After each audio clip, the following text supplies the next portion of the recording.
Itu di podcastnya Deddy Kobuzer ada donaturnya yang pertama kali ngelaporin kan donaturnya. Dia bilang soalnya ke anak-anak yang jadi korban penyodomiannya, ini tuh normal, dalam agama tuh boleh, nggak apa-apa. Coba disodominya habis tahajud lagi.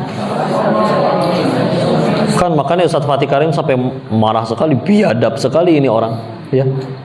Na'udzubillah.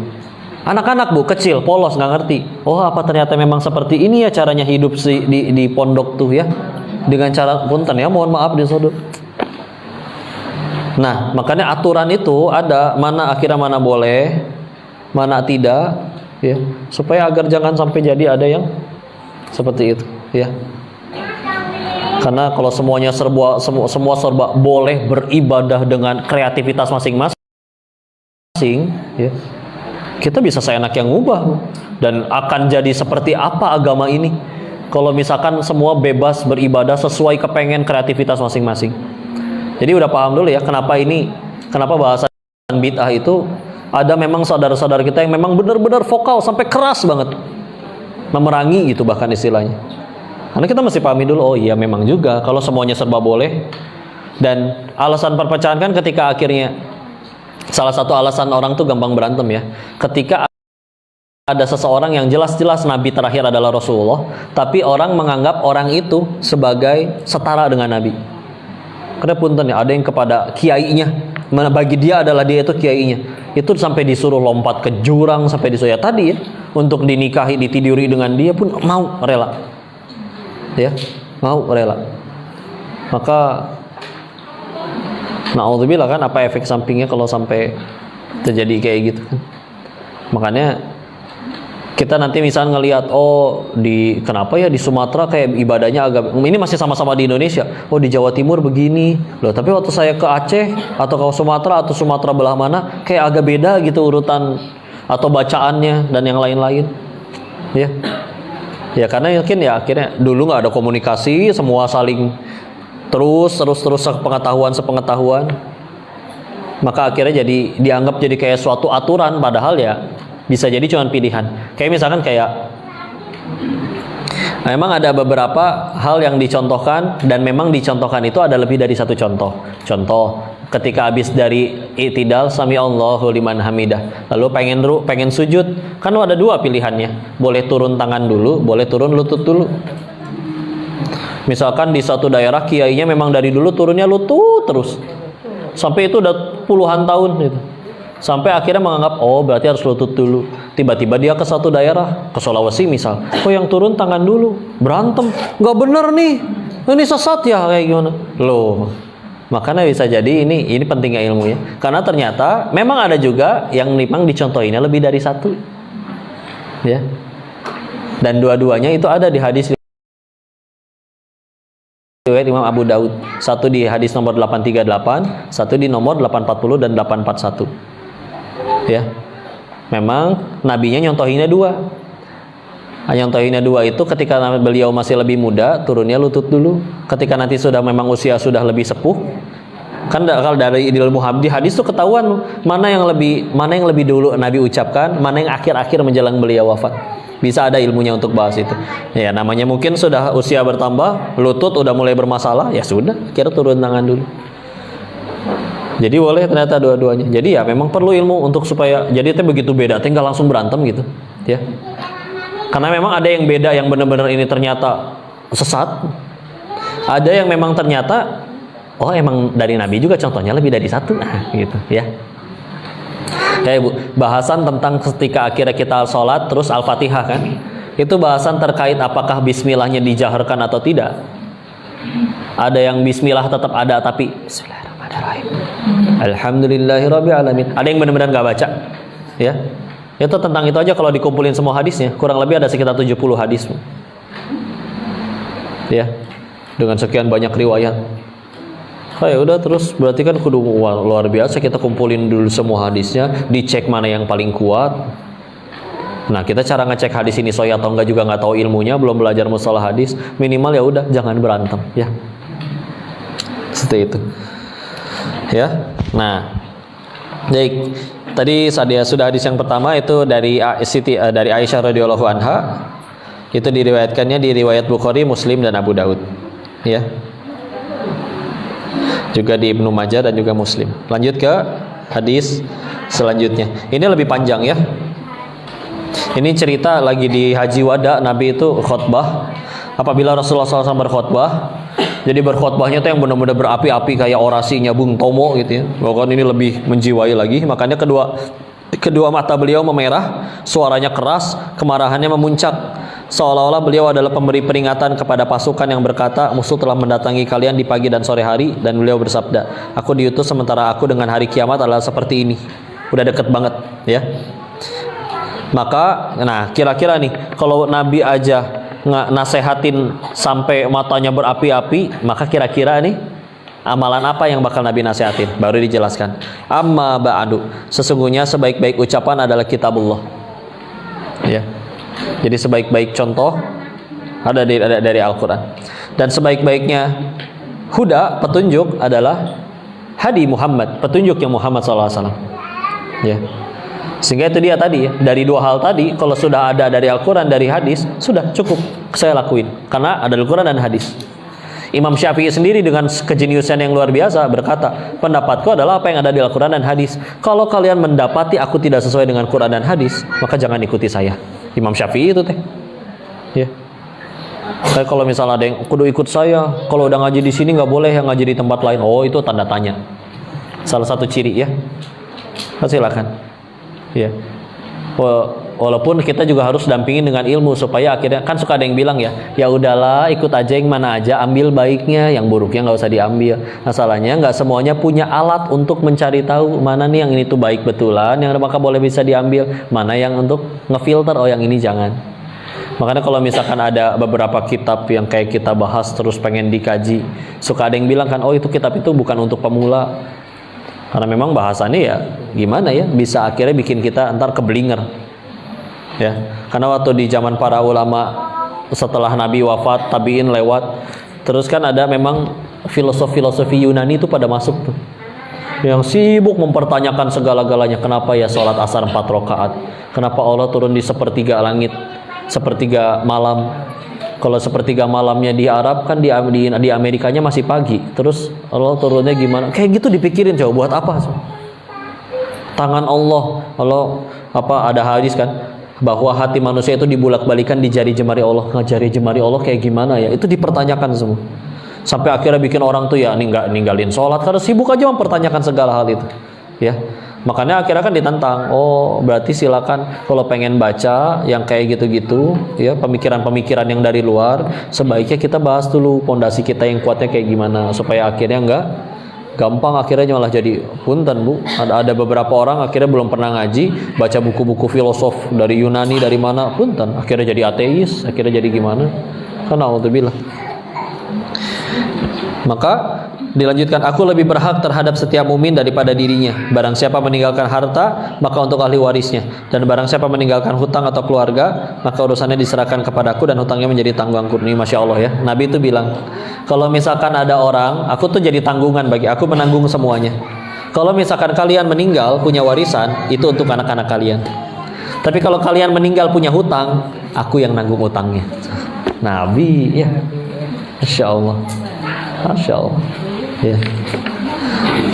Nah ini dia ya. Nah tadi di sini di atas adalah seburuk-buruk perkara adalah yang diada-adakan, dan semua bid'ah kullu bid'atin dolalah. Ini sering sekali diulang-ulang ya. Sebaik-baiknya petunjuk adalah, sebaik-baik ucapan adalah kitabullah, sebaik-baik petunjuk adalah petunjuk Muhammad, seburuk-buruk perkara adalah yang diada-adakan, dan semua bid'ah itu adalah kesesatan. Ya. Kita bahas lagi dulu lanjutan hadisnya. Yang tadi diriwayat Ibnu Majah dan Muslim. Kalau yang ini, ketahuilah halaman selanjutnya ya. Ketahuilah sesungguhnya orang-orang sebelum kalian dari golongan ahli kitab. Ahli kitab itu berarti ya orang Yahudi, orang Nasrani di zaman itu ya.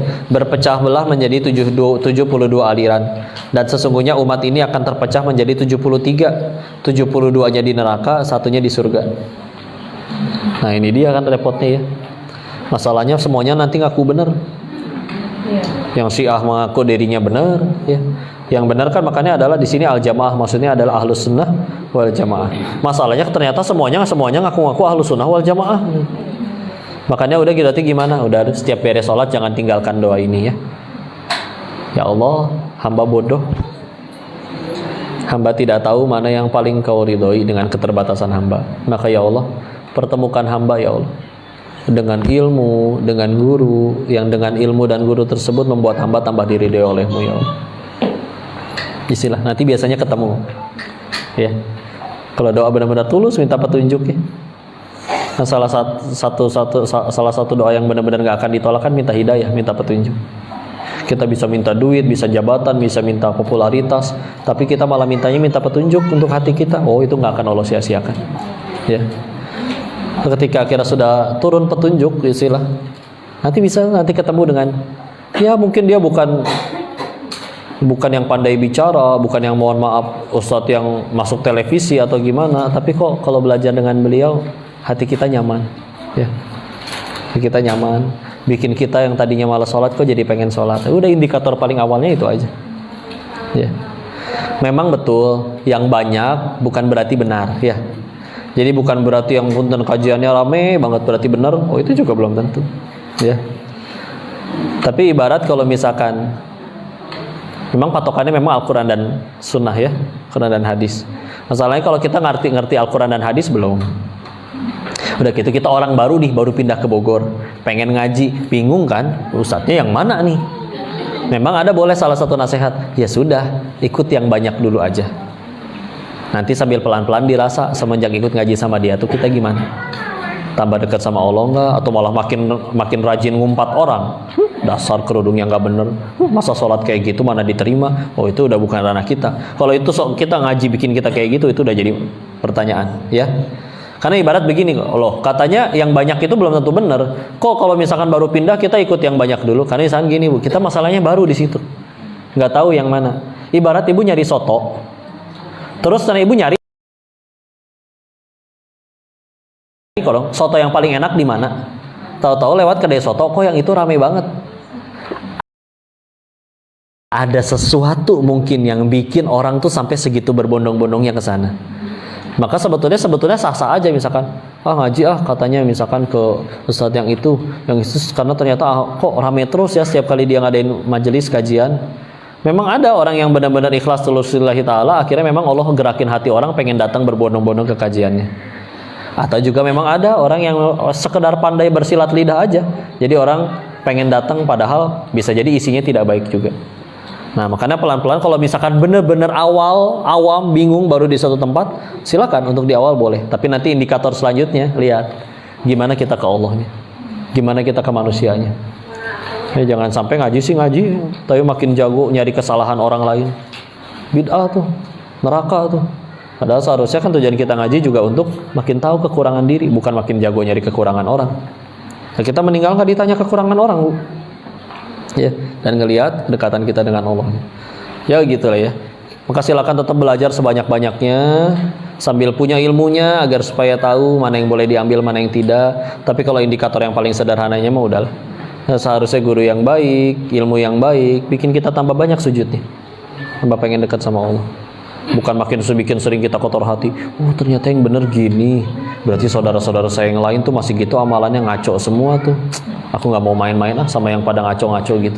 Malah jadi jaga jarak sama saudaranya sendiri, keluarganya. Padahal bisa jadi memang betul ternyata amalan saudaranya salah. Tapi kan bisa jadi karena tidak tahu. Ya nggak tahu dikasih tahu, bukan dimusuhin. Ya. Nabi kan mendakwahin yang sampai dilemparin batu ke Taif kan karena orang Taifnya belum tahu. Ya. Apakah ketika nggak tahu dimusuhin? Enggak, malah disamperin sama Nabi. Ini yang benar tuh, Tuhan itu satu, Allah doang. Ketika sudah beriman kepada Allah mesti gimana wahai Rasul? Oh, maka ada harus sholat yang wajib yang ini, zakat nanti itu hanya kalau mencapai nisab saja baru ada bayar, kalau enggak berarti enggak harus. Kan baru diajarin kan? Ya sila. Kudu makin lembut lah ya. Kadang saya yakin orang tuh pengen banget jadi baik dah aslinya. Saya yakin semua koruptor nggak pengen selamanya korupsi itu. Semua orang yang selingkuh nggak pengen selingkuh sampai mati. Dua-duanya udah aki-aki nini masih berzina, pasti nggak mau. Anak-anak muda yang sekarang mungkin masih pacaran, masih mabok, masih naudzubillah bahkan mungkin narkoba, sadar betul nggak pengen selamanya kan. Tapi kadang ketika akhirnya sadar harus baik berubah. Tapi ya gimana? Nggak semua orang berani, punya nyali atau punya akses. Akhirnya misalkan ada yang nekat, ya udah deh, aku takut mati duluan, belum tobat. Yang aku tahu nyari Allah ya ada, harus datang ke masjid, ke pengajian. Dia datang ke masjid, nekat, belum punya gamis syar'i, Bu. Nggak semua orang sanggup beli gamis syar'i 1 set, Bu. Ada yang mahal-mahal, ya. Pakaian tersopan yang dia punya cuma celana panjang perempuan, ya. Itu pun agak ketat, sama kemeja tangan panjang. Kerudung pun pakai taplak, ya. Itu pun cuma cekek leher karena pendek ininya. Berani nekat ke sini misalkan atau ke masjid. Tahu-tahu yang udah syar'i malah ngeplototin dari atas sampai bawah.